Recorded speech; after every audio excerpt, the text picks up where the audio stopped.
ایک دوست نے سوال کیا ہے کہ وطر کی نماز میں تیسری رکعت میں جب تکبیر کہی جاتی ہے اور دعائے قنوت پڑھی جاتی ہے، اگر کوئی بندہ وہ بھول جائے تو اس کے لیے کیا حکم ہے؟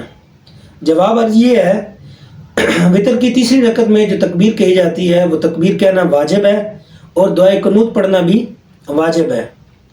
اگر واجب رہ جائے تو سجدہ سہو سے نماز مکمل ہوتی ہے۔ اگر کسی بندے نے تکبیر کہہ دی لیکن ہاتھ اٹھانا بھول گیا تو واجب اس کا مکمل ہو جائے گا۔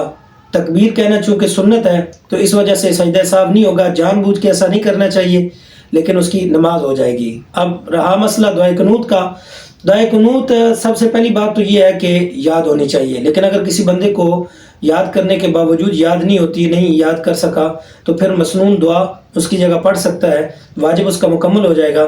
ورنہ دعائے قنوت کی بہت زیادہ تاکید ہے، لہذا اگر کوئی بندہ بھول جاتا ہے تو سجدہ سہو کرنے سے آخر میں اس کی وطر کی نماز مکمل ہو جائے گی۔ واللہ اعلم بالصواب۔